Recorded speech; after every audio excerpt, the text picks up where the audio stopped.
Salut à tous et bienvenue dans notre guide des meilleurs casques d'entrée de gamme. Ne perdons pas de temps et commençons nos tests sur route sans tarder.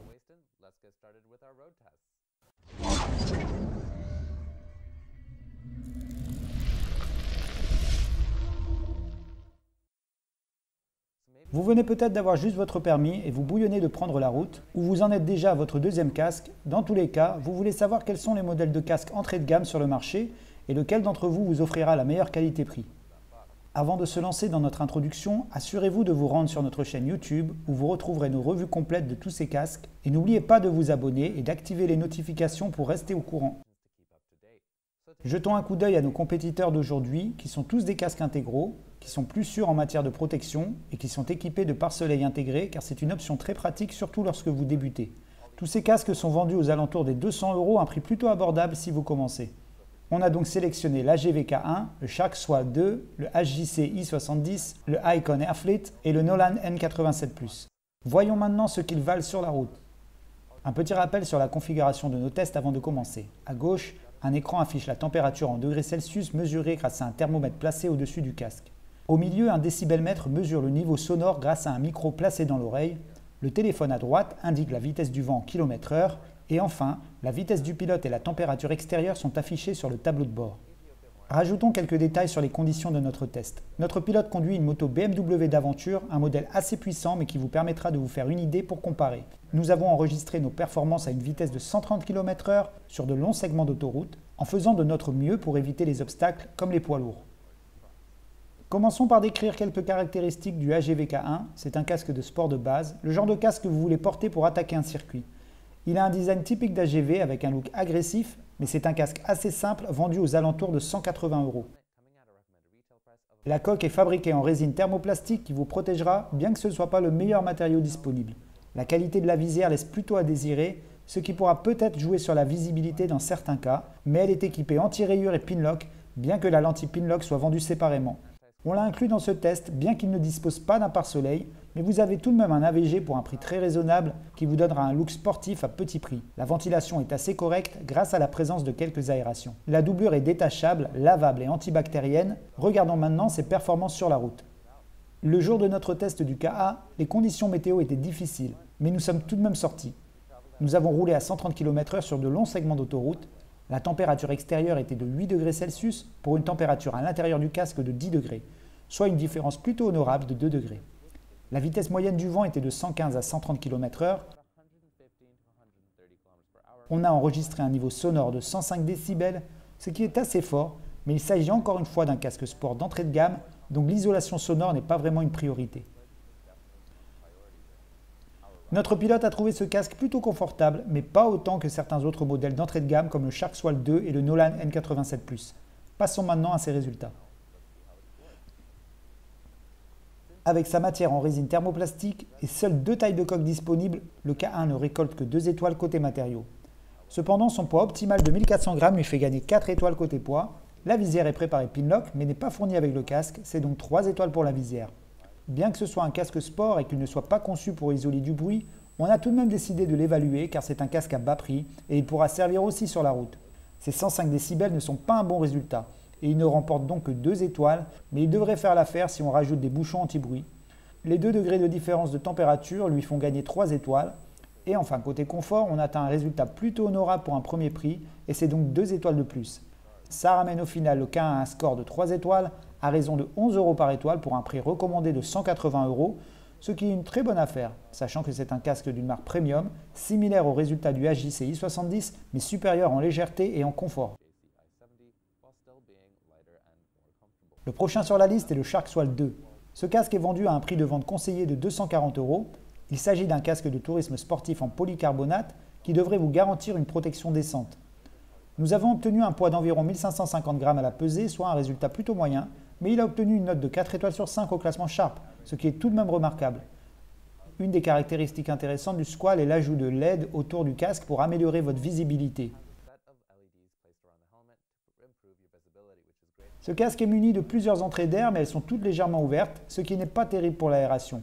Notons par contre qu'elles sont facilement maniables avec des gants. Contrairement au K1, la visière est préparée pinlock avec la lentille fournie dans la boîte et il est également livré avec un pare-soleil intégré. Ce casque devrait être assez silencieux grâce à son aérodynamisme et son intérieur dans le pur style Squall. La doublure est amovible, lavable, antibactérienne et sèche rapidement. Mais la qualité de l'assemblage laisse à désirer. La colle semble peu résistante, il y a des fils qui se défont et l'ensemble est un peu décevant.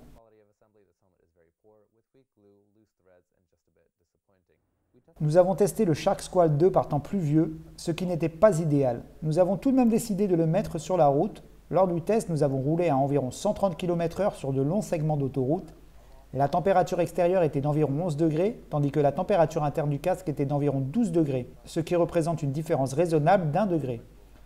Concernant le bruit, nous avons relevé un niveau d'environ 101 décibels, ce qui est assez élevé, mais il s'agit quand même d'un casque assez basique. La vitesse du vent était quant à elle d'environ 95 à 110 km/h. Notre pilote a trouvé le casque plutôt confortable avec des bonnes performances comparables à celles du Nolan N87+. Regardons maintenant les résultats du Shark Squall 2. Pour ce qui est du matériau, c'est un casque en polycarbonate et il n'existe qu'une seule taille de coque et il ne remporte donc qu'une seule étoile. Son poids d'environ 1550 grammes lui rapporte un nombre honorable de 4 étoiles. La visière du Shark Squall 2 est équipée Pinlock et la lentille est fournie dans la boîte, ce qui lui donne 4 étoiles de plus. Niveau isolation sonore, on a enregistré un niveau assez bruyant de 102 décibels qui ne lui rapporte que 2 étoiles.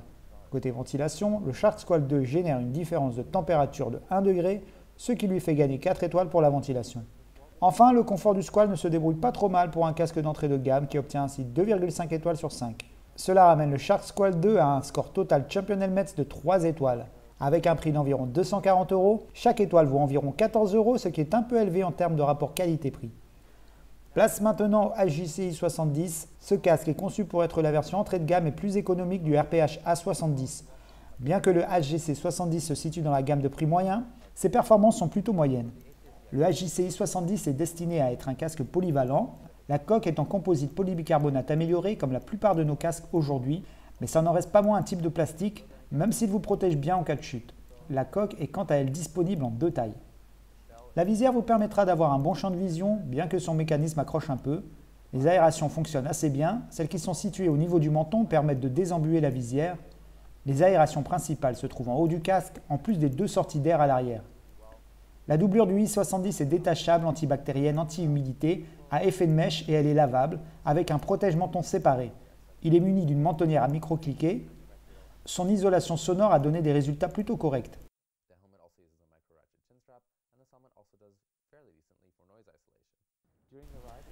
La météo pendant le trajet était plutôt difficile, mais nous sommes tout de même sortis.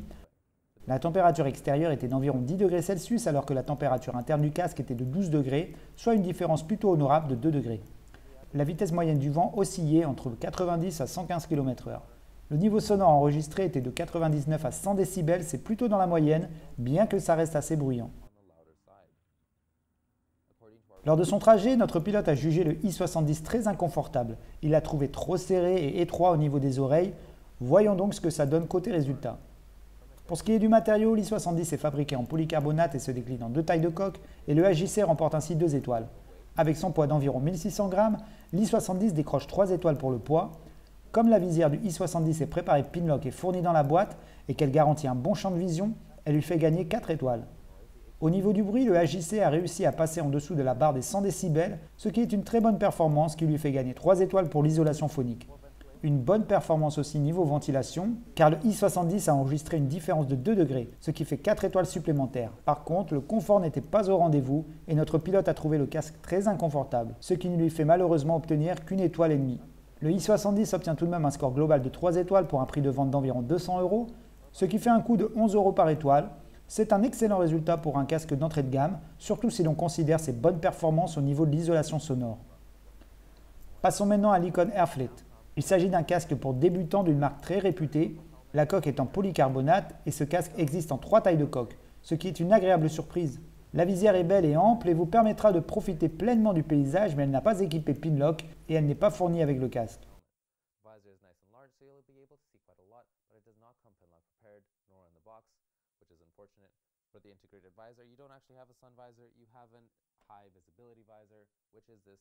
Pour ce qui est de la ventilation, ce casque est équipé d'une entrée d'air au niveau du menton pour acheminer l'air dans la visière, en plus des 2 entrées situées au niveau des sourcils. Il y a aussi une sortie d'air à l'arrière sous le spoiler. La doublure de l'Airfleet est la doublure Hydra Dry Dicon qui absorbe l'humidité et qui est détachable. Nous avons testé le casque sur de longs segments d'autoroute en roulant à une vitesse d'environ 130 km/h. La température extérieure était d'environ 15 degrés Celsius alors que la température interne du casque était d'environ 14 degrés, soit une différence de 1 degré.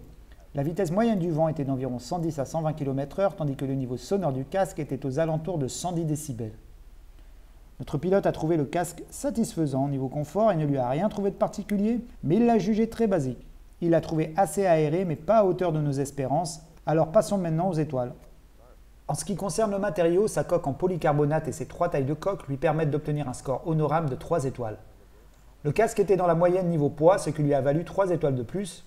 C'est un peu moins bien pour la visière qui n'est pas équipée Pinlock et qui doit être achetée séparément. Elle obtient donc 2 étoiles. L'isolation sonore est quant à elle très mauvaise, avec un niveau très fort de 110 décibels, ce qui ne lui donne qu'une seule étoile. Sa différence de 2 degrés avec l'extérieur prouve qu'il ventile bien et ça lui donne 2 étoiles de plus. Le confort de l'Airfleet est très spartiate et ne se contente que de l'essentiel et il écope d'un score très moyen de 2,5 étoiles.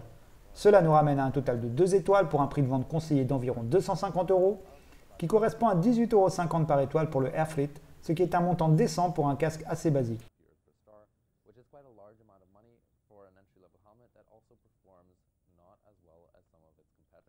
Nous voici enfin arrivés au Nolan N87+, issu lui aussi d'une marque bien connue. La coque du N87+, est en Lexan, un polycarbonate de qualité supérieure, ce qui est un bon point.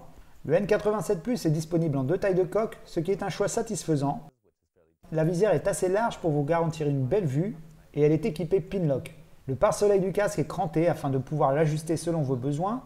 Côté ventilation, il est équipé d'une entrée d'air au niveau du menton, de 2 entrées d'air au niveau du front et de sorties d'air à l'arrière. La doublure est dotée de nombreuses mailles pour faciliter le refroidissement et elle a été renforcée pour améliorer le confort du casque. La doublure est détachable, lavable et antibactérienne.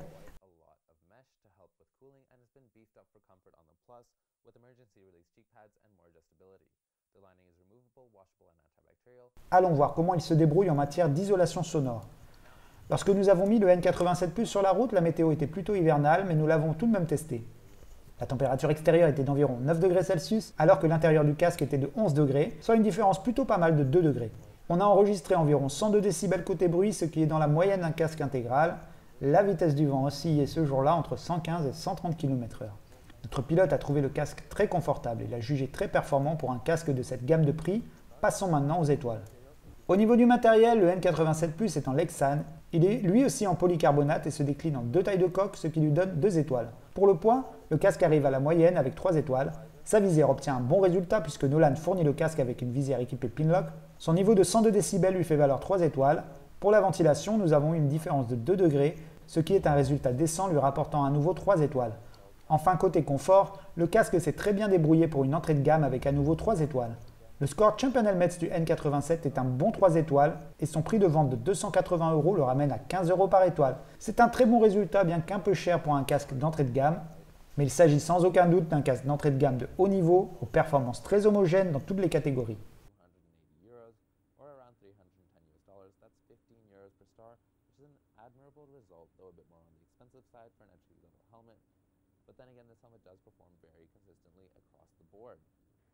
For comfort, we can see that the Nolan N87 Plus did the best with 3 stars, followed very closely by the Shark Squall 2 and the Icon Airflight, each getting 2.5 stars, while the K1 comes with 2 stars.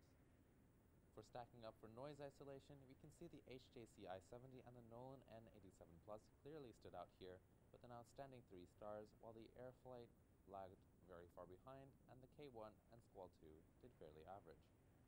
Putting all these helmets together for ventilation, we can see the Shark Squall 2 did the best with 4 stars, while all the rest of the helmets got an average 3 stars for a 2 to 1.5 degree difference.